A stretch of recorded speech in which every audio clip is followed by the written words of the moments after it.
Hello viewers, welcome to my YouTube channel. I am Shantanu.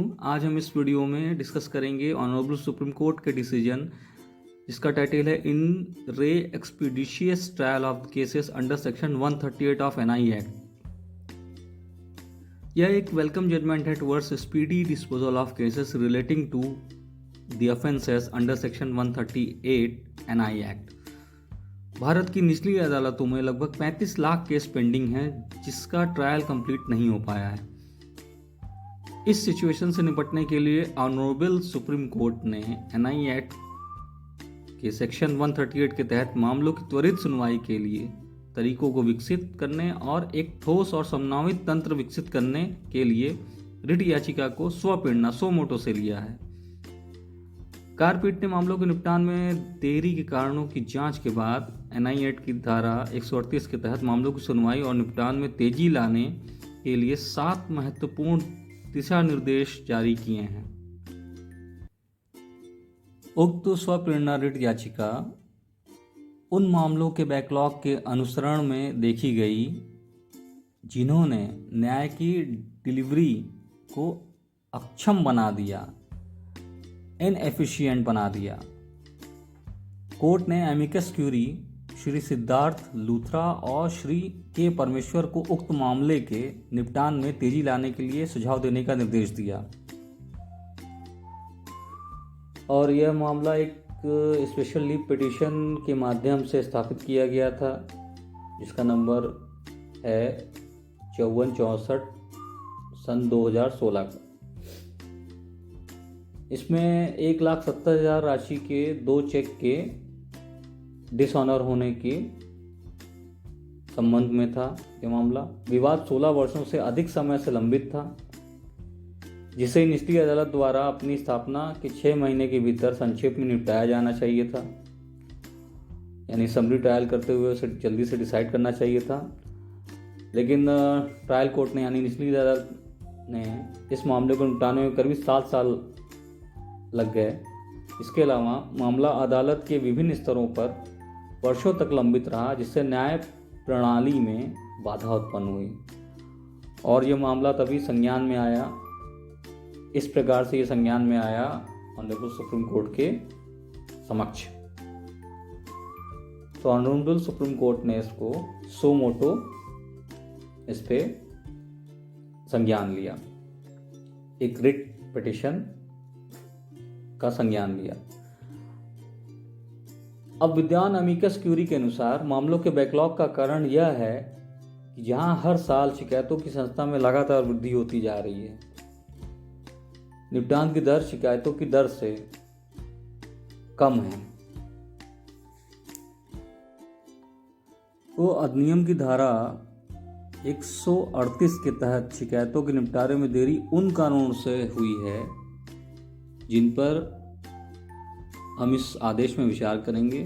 यानी amicus Curie ने कुछ कारणों को बताया जिसके कारण देरी हो रही है और क्यों हो रही है, उन कारणों को बताया। तो आइए उन कारणों को हम लोग जानते हैं कौन कौन से वो कारण हैं।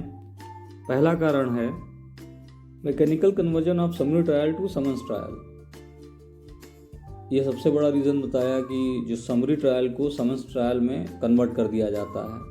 तो लर्नेड एमिकस क्यूरी ने ये सबमिट किया ऑनरेबल सुप्रीम कोर्ट के समक्ष कि सेक्शन 143 एनआई एक्ट का जो प्रोविज़ो फर्स्ट है वो ये कहता है कि जो भी ट्रायल कंडक्ट किया जाएगा एनआई एक्ट के तहत डिसऑनर ऑफ चेक के जो मामले होंगे वो समरी प्रोसीजर उस पर फॉलो किया जाएगा, जो कि सीआरपीसी के सेक्शन 262 से लेकर 265 तक बताया गया है। समरी प्रोसीजर को फॉलो किया जाएगा और सेक्शन 143 एनआई एक्ट का ही सेकंड प्रोविजो ये कहता है कि समरी ट्रायल को समन्स ट्रायल में तब कन्वर्ट किया जा सकता है जब मजिस्ट्रेट को ऐसा लगेगा कि सज़ा 1 साल से ज़्यादा की हो सकती है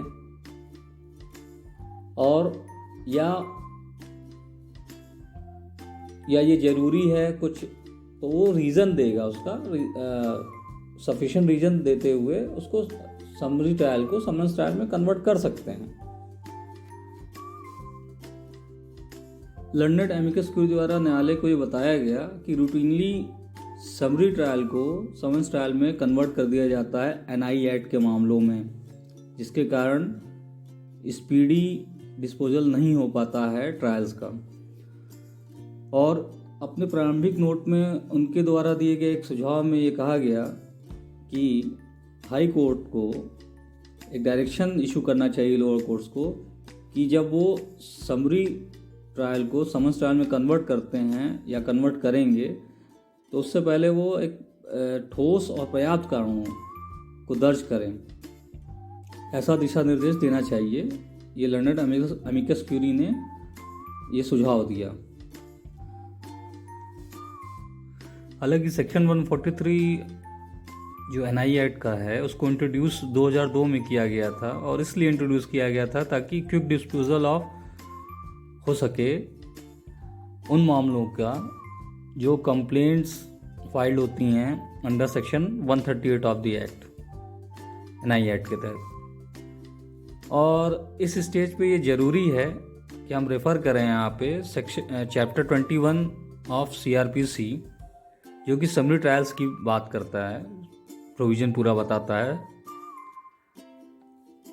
in a case start summarily in which the accused does not plead guilty, जिसमें अक्यूज अपनी गिल्टी को प्लीड नहीं करता है,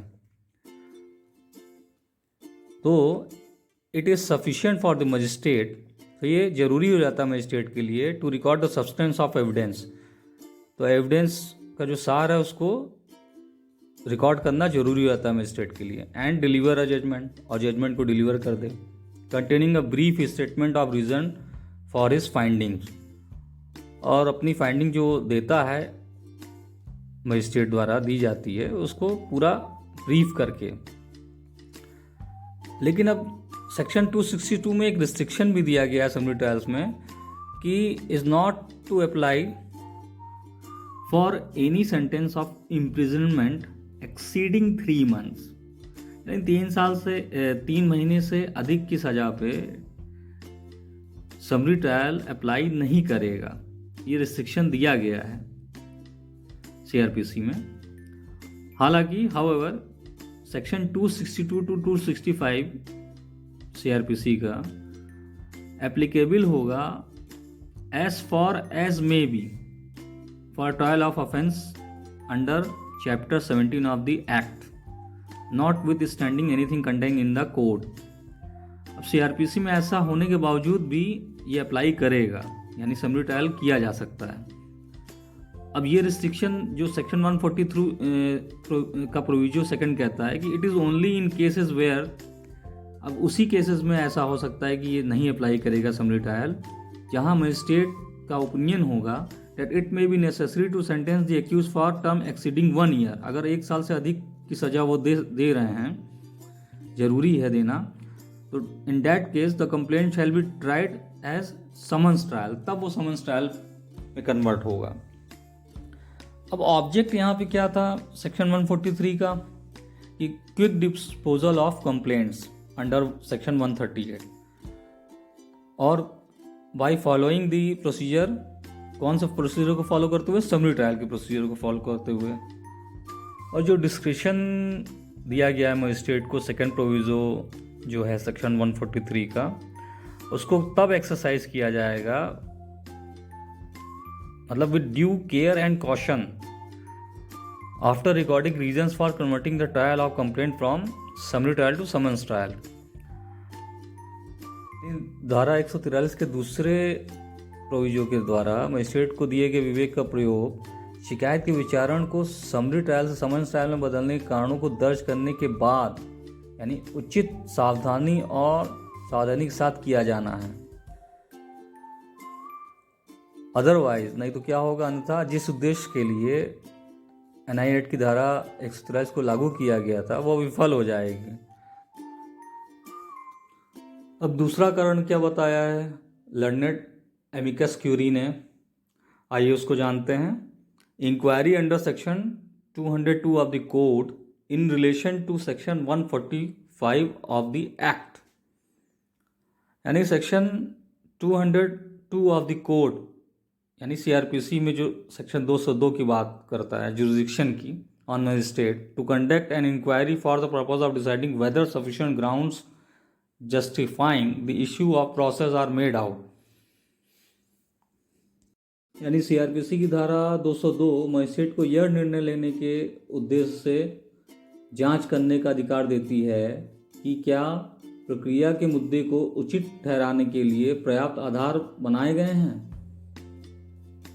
और 23/6/2006 से संहिता की धारा 202 में संशोधन अमेंडमेंट किया गया है, जो कि 2005 के अधिनियम 25 के तहत है किया गया है। मजिस्ट्रेट के लिए प्रक्रिया जारी करने से पहले एक जांच करना अनिवार्य बना दिया है। इस अमेंडमेंट से मजिस्ट्रेट के लिए प्रक्रिया जारी करने से पहले एक जांच करना अनिवार्य बना दिया है, यानी कंप्लेंट केसेस में जहां आरोपी के अधिकार क्षेत्र से बाहर रहता है। यानी कि अगर कोई आरोपी उस जुरिडिक्शन से बाहर का है तो उस पर जांच करना अनिवार्य हो जाएगा। यह अमेंडमेंट किया गया था।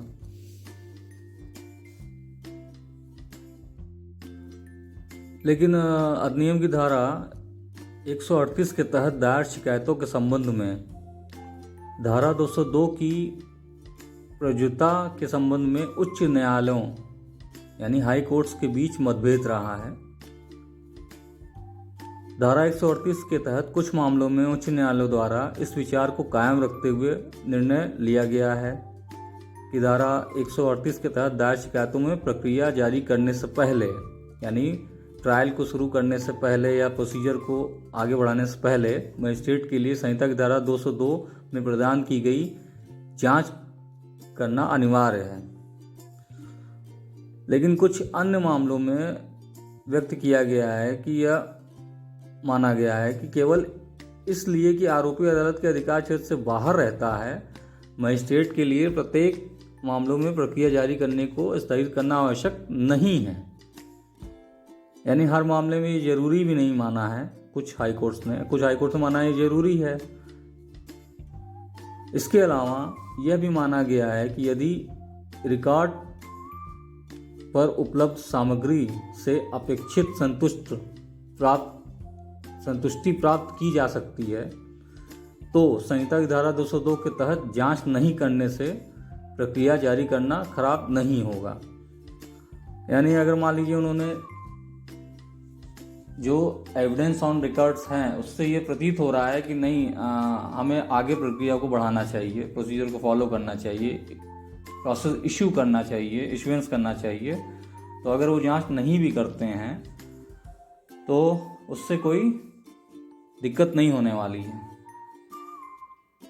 अब आइए जो ऑनरेबल सुप्रीम कोर्ट द्वारा इस रिट में जो दिशा निर्देश जारी किए गए हैं उसको जान लेते हैं। पहला जो है कि उच्च न्यायालयों से अनुरोध किया है ऑनरेबल सुप्रीम कोर्ट ने कि अधिनियम की धारा 138 के तहत शिकायतों के परीक्षण को, यानी जो ट्रायल को समरी ट्रायल से समन्स ट्रायल में बदला जाता है, तो बदलने से पहले कारणों को दर्ज करने के लिए मजिस्ट्रेटों को अभ्यास निर्देश जारी करें। दूसरा, अधिनियम की धारा 138 के तहत शिकायत प्राप्त होने पर आरोपी के खिलाफ कार्रवाई करने के लिए पर्याप्त आधार पर पहुंचने के लिए जांच की जाएगी जब ऐसा आरोपी अदालत के क्षेत्रीय अधिकार क्षेत्र से बाहर रहता है। वही 202 वाली बात। थर्ड है कि for the conduct of inquiry under section 202 of the code the evidence of witnesses on behalf of the complainant shall be permitted to be taken on affidavit. In suitable cases, the magistrate can restrict the inquiry to examination of documents without insisting for examination of witnesses. यानी गवाहों जो उसमें गवाह हैं उनका affidavit को evidence में देखेंगी कोर्ट, और उनका परीक्षण करने के बजाय अगर उन्होंने एफिडेविट फाइल कर दिया है तो उसी पे वो प्रोसेस को आगे बढ़ा सकती है, उनकी गवाही लेना जरूरी नहीं है। तीसरा ये दिशा निर्देश दिया है। चौथा क्या है? चौथा ये है कि हम अनुशंसा करते हैं कि अधिनियम यानी कि सीआरपीसी की धारा जो 219 में प्रतिबंध दिए गए हैं, उसके बावजूद अगर कोई 12 महीने की अवधि के भीतर किए गए अधिनियम की धारा यानी एनआई एक्ट की धारा 138 के तहत एक व्यक्ति के खिलाफ एक से अधिक अपराधों के लिए एक मुकदमे के प्रावधान, यानी अगर कई बार वो ऐसा कर देता 12 महीने के अंदर, तो उसे एक ही ट्रायल में कंक्लूड किया जाए। यानी मल्टीपल ऑफेंसेस अगर वो कर दे रहा है तो उसको एक ही ट्रायल में किया जा सके। तो ऐसा संशोधन होना चाहिए। The high courts are requested to issue practice directions to the trial courts to treat service of summons in one complaint under section 138 forming part of a transaction as deemed service in respect of all the complaints filed before the same court relating to dishonor of checks issued as a part of the said transaction। यानी उच्च न्यायालयों से अनुरोध किया जाता है कि वे एक लेन देन का हिस्सा यानी उक्त लेन देन के हिस्से के रूप में जारी किए गए चेक वाली धारा 138 के तहत एक शिकायत में सम्मन की तामील को एक ही अदालत के समक्ष दायर सभी शिकायतों के संबंध में समन की सेवा के रूप में व्यवहार करने के लिए अभ्यास निर्देश जारी करें। और सिक्स्थ जो है, छठवीं, कि अदालत प्रसाद और सुब्रमण्यम सेथुरमन के फैसलों ने कानून की सही व्याख्या की है और हम दोहराते हैं यानी कि सम्मन के मुद्दे की समीक्षा करने या वापस बुलाने के लिए ट्रायल कोर्ट की कोई अंतर्निहित शक्ति नहीं है। यह प्रक्रिया जारी करने के आदेश पर फिर से विचार करने के लिए संहिता की धारा 322 के तहत ट्रायल कोर्ट की शक्ति को प्रभावित नहीं करता है अगर यह अदालत के ध्यान में लाया जाता है कि शिकायत की कोशिश करने के लिए अधिकार क्षेत्र का अभाव है। यानी कोई इनहेरेंट पावर ट्रायल कोर्ट को नहीं है रिव्यू और रिकॉल करने के लिए इशू ऑफ समन्स को। और सातवां ये बताया है,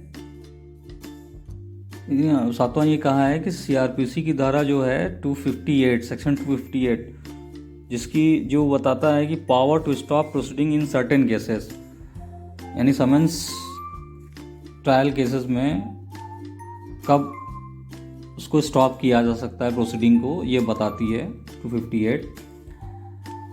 वो धारा 138 के तहत शिकायतों पर लागू नहीं होती है और मीटर और उपकरण सुप्रा में इसके विपरीत निष्कर्ष सही कानून नहीं बनाते हैं।